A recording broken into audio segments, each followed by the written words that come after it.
Greetings, welcome back to Black Bear News, where we are discussing climate change, abrupt climate change, and things adjacent. Thank you all for your comments and discussion on yesterday's video. I know every time I talk about geoengineering, it opens up a can of worms. But I think in general, the people on this channel or people that follow this channel have a fairly healthy view of what is going on, and a healthy skepticism of, what it is that we're being told or led to believe or allowed to know. Interesting comment from, I think it was Hierophant, said he was at an Extinction Rebellion meeting and somebody brought up chemtrails and the whole crowd like hissed and booed or got pissy or whatever. Just paraphrasing, but it's a unique, so it's very interesting. Somebody brought up chemtrails and they got all mad, but their number one demand on their list of demands is that the government tell us the truth. It's hard to know what the truth is when you can't get the truth. So it's hard to know what exactly is going on, and that is a difficult thing indeed. Of course, you already know my views on this. I just think it's difficult. So there's, that I think all of that comes from the divide between like the conspiracy wing of, the population against the scientific wing, of the population. The thing is that they're not,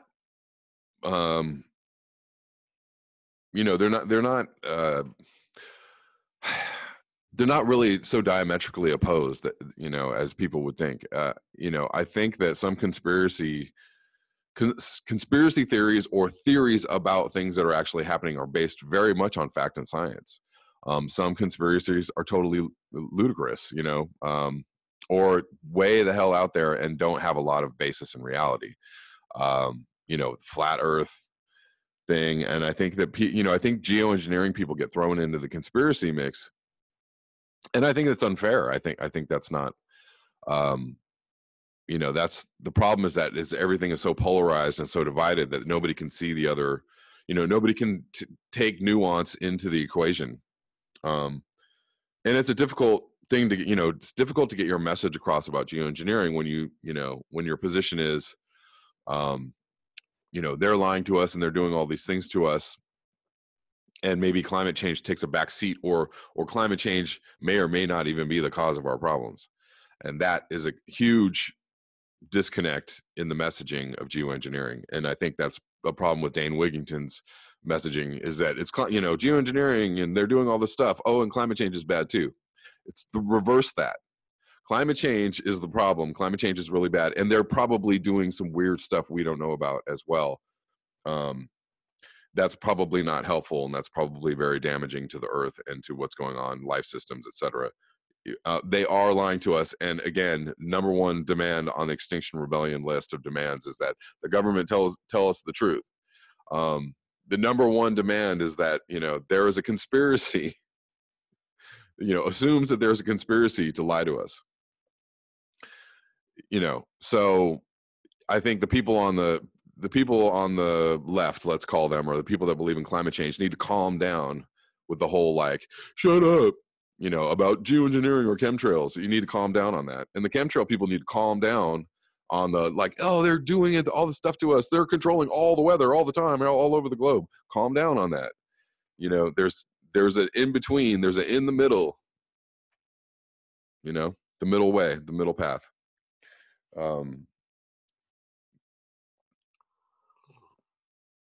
That's all I'm going to say on that. I'm going to cover a couple of articles. Told myself I was going to keep this short, and already I'm in trouble because I'm 5 minutes in. We're going to talk about some of the problems with renewables. There's just two articles by the same author, Michael Schellenberger from Forbes. And Forbes has actually been doing some pretty insightful work around climate change. and around the environmental destruction issue. Interestingly enough, this is titled, the first one is titled, "If Solar Panels Are So Clean, Why Do They Produce So Much Toxic Waste?" The last few years have seen growing concerns over what happens to solar panels at the end of their life. Consider the following statements. The problem of solar panel disposal will explode with full force in 2 or 3 decades and wreck the environment because it is a huge amount of waste. They are not easy to recycle. The reality is that there is a problem now, and it's only going to get larger, expanding as rapidly as the PV industry expanded 10 years ago. Contrary to previous assumptions, pollutants such as lead or carcinogenic cadmium can be almost completely washed out of the fragments of solar modules over a period of several months, for example, by rainwater. Were these statements made by the right-wing heritage foundation, Koch-funded global warming deniers, the editorial board of the Wall Street Journal? None of the above. Rather, the quotes came from a senior Chinese solar official, a 40-year veteran of the U.S. solar industry and research scientist with the German Stuttgart Institute for Photovoltaics. With few environmental journalists willing to report on much of anything other than the good news about renewables, it's been left to environmental scientists and solar industry leaders to raise the alarm. I've been working in solar since 1976, and that's part of my guilt, the veteran solar developer told Solar Power World last week. I've been involved with millions of solar panels going into the field, and now they're getting old. The trouble with solar waste, the International Renewable Energy Agency, or IRENA, in 2016 estimated there was about 250,000 metric tons of solar panel waste in the world at the end of that year.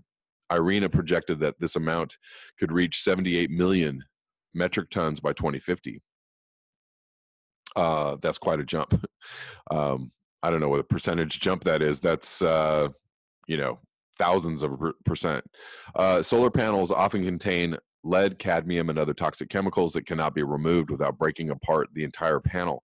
Approximately 90% of most PV modules are made up of glass, noted San Jose State Environmental Studies professor Dustin Mulvaney. However, this glass often cannot be recycled as float glass due to impurities. Common problematic impurities in glass include plastics, lead, cadmium, and antimony. I have no idea what antimony is. I will look that up.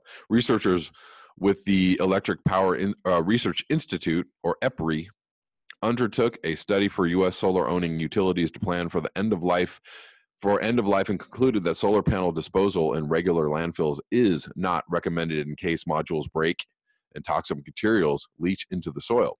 And so disposal is potentially a major issue. I mean, I don't know what the problem is. We all throw batteries in the, in landfills. That is horrible. Like regular old batteries are just so incredibly toxic, and it's very difficult to recycle them or get them handled properly. Most people just throw them in the trash, which is disgusting, but it's really hard not to do. So I understand it. California is in the process of determining how to divert solar panels from landfills, which is where they currently go at the end of their life. California's Department of Toxic Substances Control, which is implementing the new regulations, held a meeting last August with solar and waste energy industry representatives to discuss how to deal with the issue of solar waste. At the meeting, the representatives from industry and DTSC all acknowledged how difficult it would be to test to determine whether a solar panel being removed would be classified as hazardous waste or not.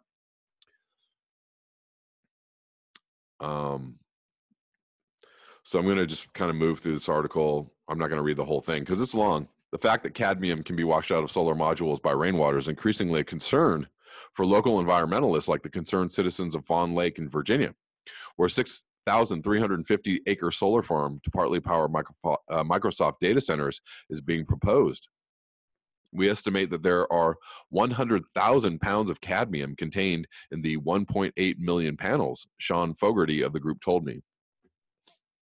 Leaching from broken panels damaged during natural events, hailstorms, tornadoes, hurricanes, earthquakes, etc., and that decommissioning is a big concern. There is a real-world precedent for this concern. A tornado in 2015 broke 200,000 solar modules at Southern California solar farm Desert Sunlight. I'd never even heard of this tornado and the busted panels. Excuse me. I know where that farm is, and that's amazing. So yeah, not much said about that. Any modules that were broken into small bits of glass had to be swept from the ground. So lots of rocks and dirt got mixed in that would not work in recycling plants that are designed to take modules. These were the cadmium-based modules that failed hazardous waste tests, so were treated as a hazardous waste facility, but about 70% of the modules were actually sent to recycling, and the recycled metals are in new panels today. Well, that's good.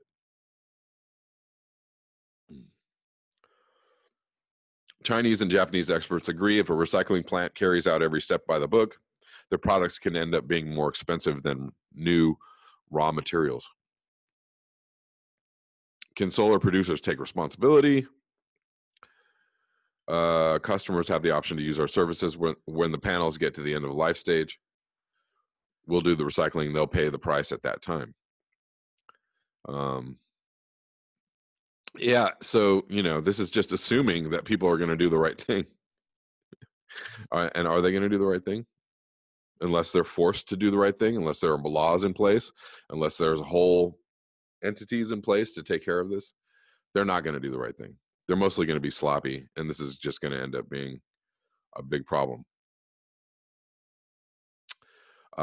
In the past, communities living near electronic waste dumps in Ghana, Nigeria, Vietnam, Bangladesh, Pakistan, and India have been primary e-waste destinations. According to a 2015 United Nations Environment Program, UNEP, report, somewhere between 60 and 90% of electronic waste is illegally traded and dumped in poor nations. So the answer is, yeah, sloppy as hell. Thousands of tons of e-waste are falsely declared as secondhand goods and exported from developed to developing countries, including waste batteries, falsely described as plastic or mixed metal scrap, and cathode ray tubes, and computer monitors declared as metal scrap. Okay, so I'm going to move on from this article. I'll link it below, and you guys can check it out. It's fairly extensive, but this is, a huge problem. Obviously, I'm going to move on to another article by the same person, March 28th, 2019. Why renewable advocates protect fossil fuel interests, not the climate. This should be interesting. I don't know how much of this I'm going to read, but I'm going to get through it as much as possible. Everybody from Greenpeace to student activist Greta Thunberg to Green New Deal dealer Alexandria Ocasio-Cortez says we have to transition from fossil fuels to renewables in order to save the climate. But if solar, wind are substitutes for fossil fuels, why are the world's biggest oil and gas firms promoting them? Over the last 3 years, the five largest publicly traded oil and gas companies, ExxonMobil, Royal Dutch Shell, Chevron, BP, in total invested a whopping $1 billion into advertising and lobbying for renewables and other climate-related ventures. Their ad blitz has targeted the global elite in airports and on Twitter. Natural gas is the perfect partner for renewables, says airport ads run by Norwegian oil and gas giant Statoil. See why nat gas is a natural partner for renewable power sources, tweets Shell. No sooner had I landed in Germany for the 2017 UN climate talks when I was confronted by airport ads paid for by Total, the French oil and gas company, reading committed to solar and committed to natural gas. All of which raises the question why, if renewable energy advocates like Greenpeace, AOC, and Thunberg are such defenders of the climate, are they advocating the replacement of zero pollution nuclear plants, which will require burning more fossil fuels? Why environmentalists turn against clean energy? Okay. In the 1950s and 1960s, conservationists were pro-nuclear. They understood that nuclear plants would produce pollution-free electricity on a tiny fraction of the land required for coal mining, hydroelectric dams, and oil and gas drilling. At the time, California utilities were heavily regulated and had an obligation to the public to keep electricity prices low. They proposed to build nuclear plants to eliminate the state's reliance on oil and natural gas. In the mid-1960s, the Sierra Club supported the building of the Diablo Canyon nuclear plant to replace fossil fuels. Nuclear power is one of the chief long-term hopes for conservation, argued Sierra Club President Will Seary in 1966. Cheap energy in unlimited quantities is one of the chief factors allowing a large, rapidly growing population to set aside wild lands, open space, and lands of high scenic value. Okay.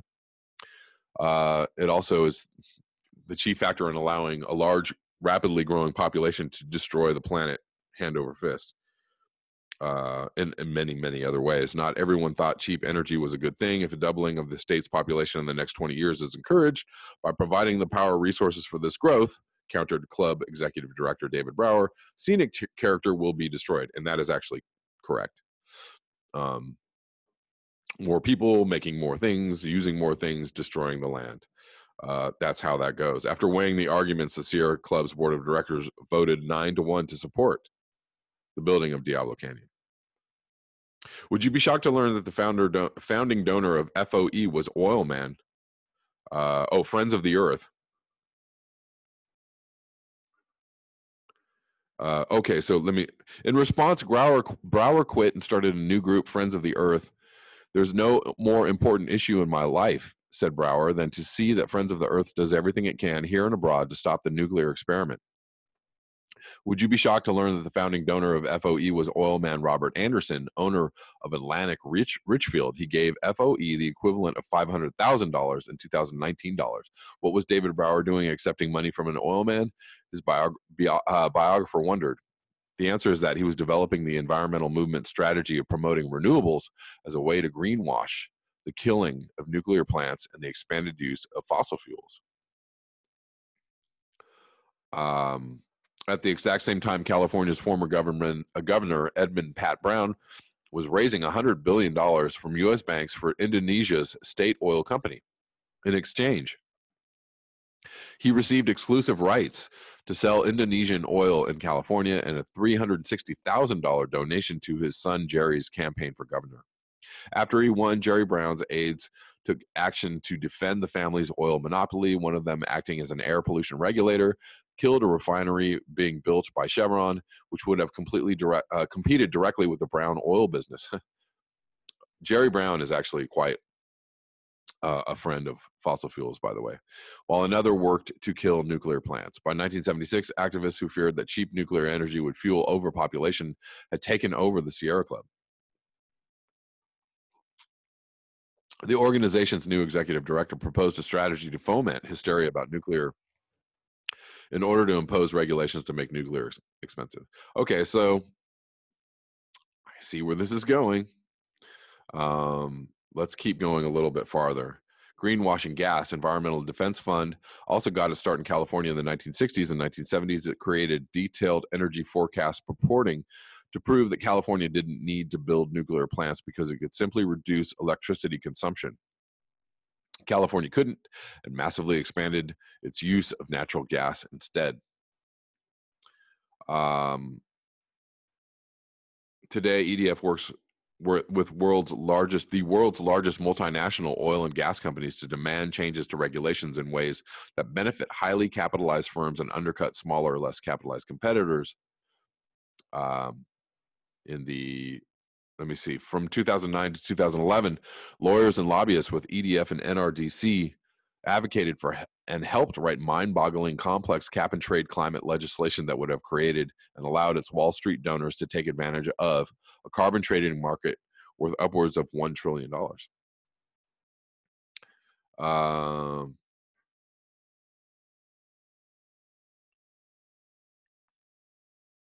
In recent years, the work of hiding outlandish assumptions about renewables and efficiency has fallen to Stanford's Mark Z. Jacobson.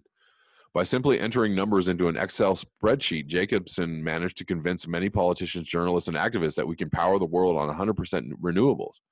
In an email, Jacobson said that he uses a three-dimensional global weather prediction, climate, and air pollution model and a time-dependent grid integration model to show that it is possible to match supply with demand every 30 seconds for 5 and 6 years, respectively. Whoa.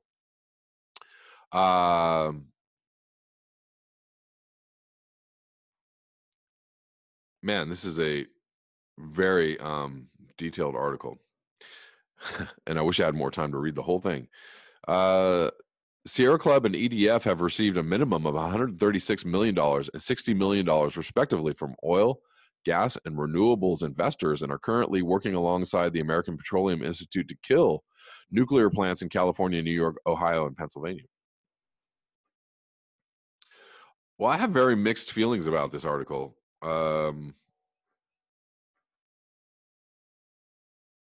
So basically saying that so clearly from two articles from the same person, we have somebody telling you that renewables are bad. And they have their problems, of course. The answer isn't just about renewables.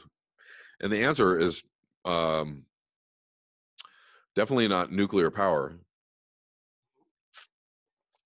Although there's a lot of debate about newer types of or different types of nuclear power plants, thorium, et cetera, which are currently not built and untested over long periods of time. And I don't know what that means. That's something that has to be investigated. But nuclear power as it stands is not a good thing when the grid goes down, or when the entire economy collapses, or if the world starts hitting, obviously we know what's going to happen when ecological collapse takes over our entire industrial civilization and forces us into an economic collapse, forces into grid collapse, forces us into multiple nuclear power station meltdowns. That's not a good thing.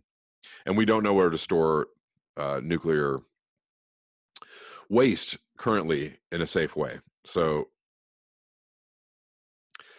but I see that this person's angle is to kind of like take down the renewable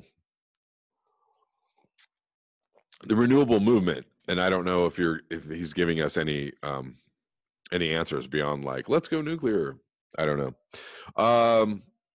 That's all I have for you today. Thank you so much for your eyes, your ears, and your conscience. Give me your thoughts below. If you would like to support this channel, you can do so at the links provided in the description box. Until next time, peace.